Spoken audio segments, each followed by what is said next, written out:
Hi, everybody. This is Dr. Eliana Aaron. It's March 22nd, and here's our Q&A from EmaCare. Number one is a follow-up from yesterday. Someone asked if the chlorine levels in a mikveh are high enough. There's a standard amount of chlorine. I do not know the percentage, but it hasn't changed. But generally speaking, the chlorine levels that are okay for human skin to connect with without burning is not sufficient to kill many different kinds of viruses. So we have to assume that it's sufficient to keep out most general bacteria, which is what it's meant to do, but not necessarily to kill every living organism in the world, or humans would not be able to go in. Another question is about washing down vegetables. Is organic fruit and veggie wash okay, or is it better to use dish soap? That's a good question. There's actually a controversy about this because some of the organic rinses are made with vinegar. Vinegar does not kill viruses, so that becomes a little more problematic. I do not suggest soaking vegetables necessarily in soapy water because hard vegetables that have peels that are thicker, okay, where the soap is not going to actually absorb into the fruit or vegetable. I'm thinking about a cucumber, possibly a tomato, apples, oranges, bananas, that kind of thing, even avocados. Then soaking them in soapy water and sort of rubbing them around and making sure that they are clean makes sense to me because it's not going to affect the vegetable or fruit. When you're talking about something like peaches, which has a soft outer area and definitely absorbent, then we're going to have more of an issue because then you can't even really use soap. So I would use the organic wash on those things because I don't think there's an alternative that's safe. And possibly like wait a day before you eat them, and that way you're minimizing some of the contact. It is not a hard surface, it is a porous surface, and that may be helpful, but there isn't really a great amount of evidence when it comes to this, so this is really just guessing. Should we be concerned about disinfecting mail? Well, I'm going to show you. I got this package, coffee, not too long ago, and it's made of cardboard. So cardboard boxes, we know, like mail, it's 24 hours, and then the virus can't live on it longer than that. So what I did is I put it on the floor, on the side, washed my hands after touching the box, and 24 hours later, I can open it. If I had time, I would have opened it, but it's been sitting on my floor for a few days because I'm working to help you guys. So hopefully when I run out of coffee, I will be able to open that box. But I do recommend keeping mail for 24 hours before opening it, and that way you don't have to worry about it when you're handling the mail. Put it down on the floor, which you wash frequently, not on a surface that will then potentially hold the virus for longer than the mail does. And then 24 hours after you handle it, wash your hands, obviously, and then 24 hours later, pick it up, open it, enjoy, pay your bills. Can you use hand sanitizer as a substitute for bleach spray, wiping down food packages? So we have a couple of questions about bleach spray that we're going to talk about.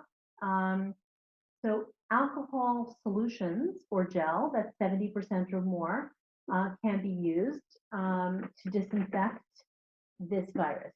Okay, so that's what we're looking for. We're looking for alcohol or disinfectant.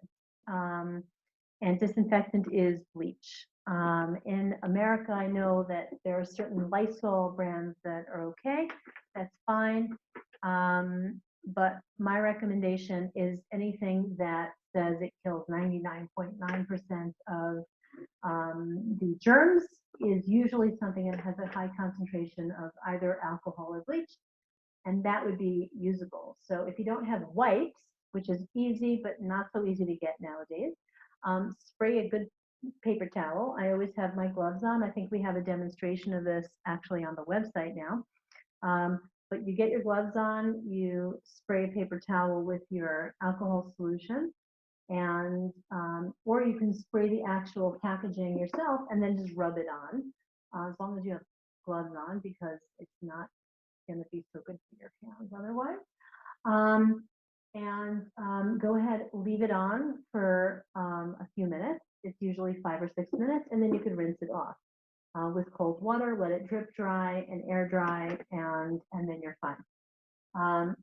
This can all be done quickly enough that anything that you bought that was frozen can still stay frozen in the process of disinfecting the package. And again, we have an article coming out about fomites. You might know that as like basically surfaces that can have virus. And so what we really want is to remember that the things we touch came from somewhere. And there's a production line, there's a factory, there's a warehouse, there's a stock boy or girl in the store, there's a checkout person, there's all of the people who go and look for their products and handle everything. And even if some of them wear gloves, people don't know how to wear gloves. They're touching their face, they're touching their money, they're touching all these other things, and then they're touching the product. So remember, when you're in a store, the things that you are buying, the things that you are touching, like the grocery cart, like the fruits and vegetables, that you're not the only one to be squeezing to make sure that you have a good melon or whatever it is. Everything has to be cleaned, because we have to assume, unless we know otherwise, that it could have a virus on it, like coronavirus. As far as, since we're talking about that, we're going to talk about a question. I'm kind of skipping through some of the questions. I'm going to get to the other ones another time. I'm not going to skip questions. What is your bleach mixture made of, and how do we make our own bleach spray for packages that come into our house? So I'm lazy. I buy a pre-mixed bleach spray. It comes as a spray, and it's very easy to use because, frankly, I don't have time to make my own, but I can give you instructions. Here are the instructions. Clorox actually has this on their website, and it could be applicable in Israel as well. And basically, what we have here is that if you have bleach that is not concentrated, and most of the bleaches in Israel are not concentrated, then it's a half a cup of bleach for a gallon of water. But I have seen a half a cup of bleach in 2 liters of water, which has a higher concentration. That means a quarter of a cup in basically a quarter of a cup, which is 60 milliliters, if you want to measure it, per liter. So if you were making your own bleach spray in a spray bottle, then you would have to measure in those quantities to make sure that you have sufficient bleach to disinfect.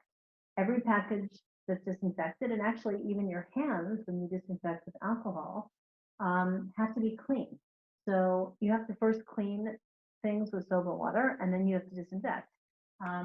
Someone actually asked us if regular soap and water reduces, germs and virus on your hands, why can't we use regular soap and water on everything? And the answer is because soap and water works specifically on skin. And on non-porous surfaces, it does not work the same way.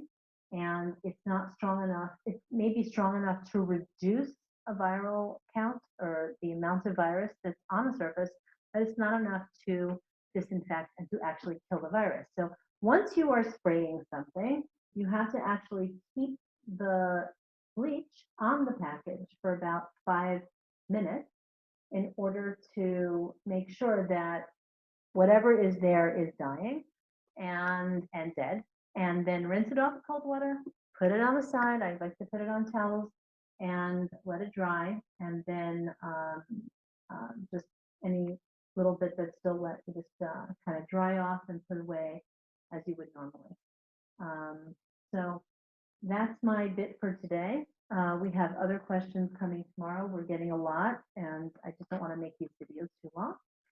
I hope this is helpful. Take care. Stay safe.